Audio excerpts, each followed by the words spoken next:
Hola, mi nombre es Freddy López y quiero compartir con ustedes un video donde reflexionemos sobre el Papa Benedicto XVI y su renuncia.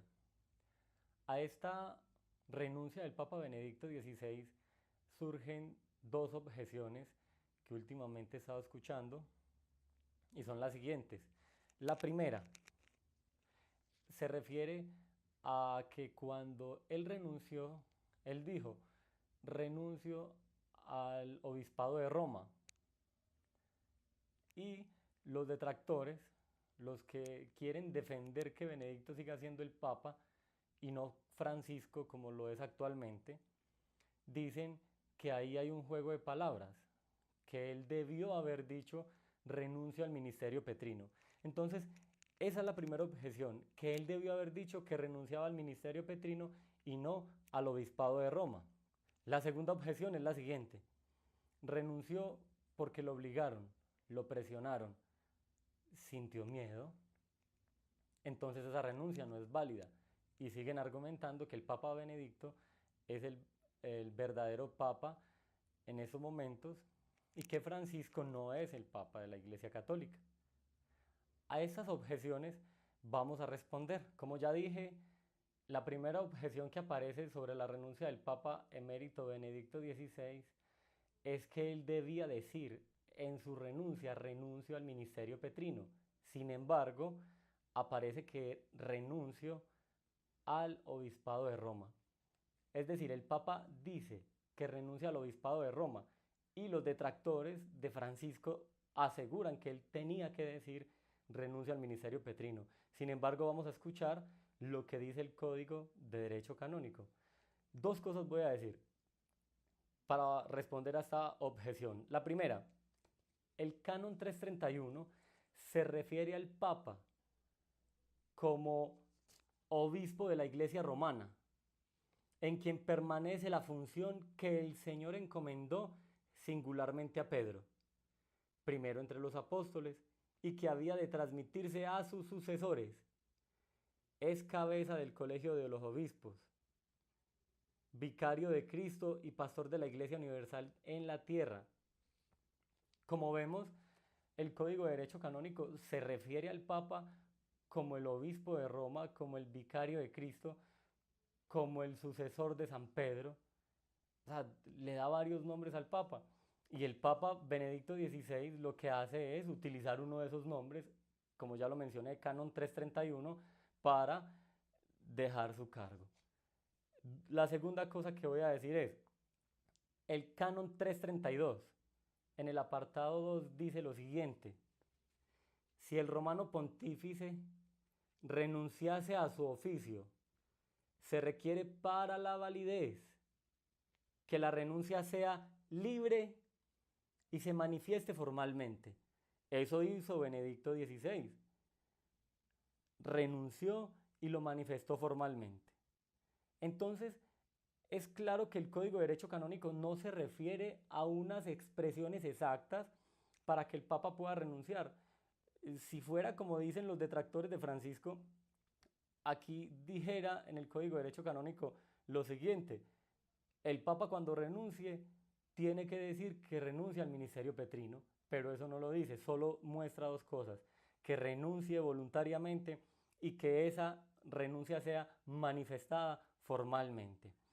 Entonces, queda claro, el romano pontífice recibe varios nombres a lo largo de la historia, por ejemplo, romano pontífice, sucesor de San Pedro, vicario de Cristo, pastor de la Iglesia Universal, entre otros. No exige el Código de Derecho Canónico unas expresiones o no da una fórmula exacta para poder hacer su renuncia formal.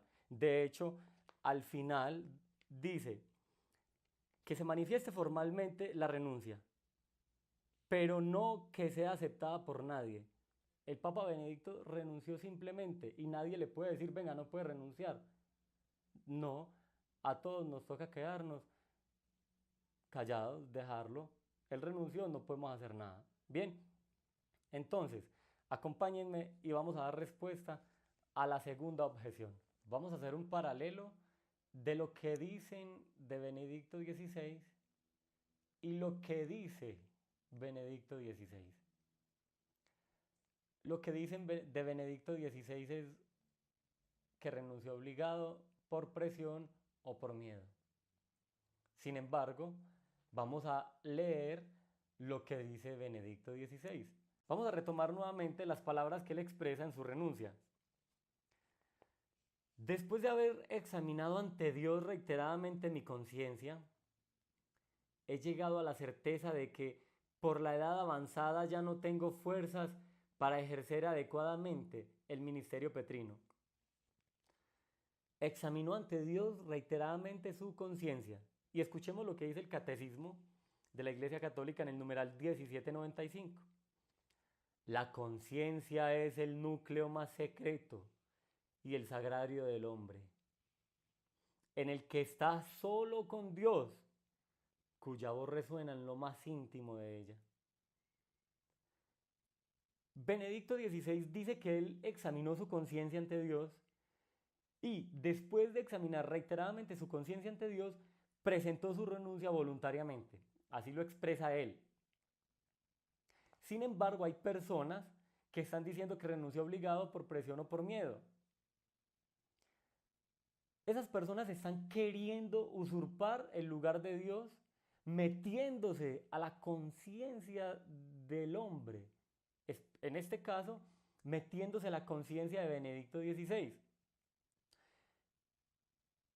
Es el sagrario del hombre, en el que está solo con Dios. Y nosotros pretendemos meternos a ese sagrario y hacerle decir cosas que no está diciendo. Benedicto XVI dice claramente que renuncia voluntariamente, que lo hace después de haber revisado su conciencia ante Dios y de mucha oración, pero nosotros andamos por ahí diciendo que fue obligado. Como católico, yo le creo a Benedicto XVI y eso es un llamado a los católicos de buena voluntad. Por Dios, si Benedicto XVI está diciendo que él lo ha hecho a conciencia, que él lo hace libremente, ¿por qué tenemos que estar creyendo a las personas que están diciendo que su renuncia no es válida porque fue obligado? Él lo hace voluntariamente y le creo. Por favor, es un llamado con todo el corazón a que creamos a lo que dice Benedicto XVI, que él examina su conciencia ante Dios y no a lo que dicen las demás personas que no son Dios y que no pueden examinar la conciencia del hombre. Muchas personas entonces no quieren a Francisco, pero veamos lo que dice Benedicto XVI de Francisco. Muchos no lo quieren, pero Benedicto lo quiere y lo acepta. El secretario de Benedicto XVI dice lo siguiente: el Papa Benedicto ve al Papa Francisco, escuchen eso, al Papa Francisco como un hombre de este tiempo, un verdadero testigo del Señor, uno capaz de fortalecer la fe de las personas, con valentía, incluso a veces con métodos poco tradicionales. Pero este es su estilo. Cada uno tiene el suyo y este es el de Francisco, que es muy apreciado por el Papa Benedicto. Muy interesante. Hay un video donde el Papa Benedicto también habla sobre Francisco. Escuchen lo que dice. Gracias especialmente a usted, se refiere al Santo Padre. La bondad que ha mostrado desde el primer momento de su elección, en cada momento de mi vida aquí, me impresiona, me llega hasta lo más profundo. Más que en los jardines del Vaticano con su belleza, el lugar donde yo vivo es su bondad. Allí me siento protegido. Gracias por sus palabras de agradecimiento, por todo, dice Benedicto a Francisco. Y esperamos que usted siga guiándonos por este camino de la misericordia divina, mostrándonos el camino hacia Jesús, hacia Dios. Mientras unos critican a Francisco, Benedicto XVI lo elogia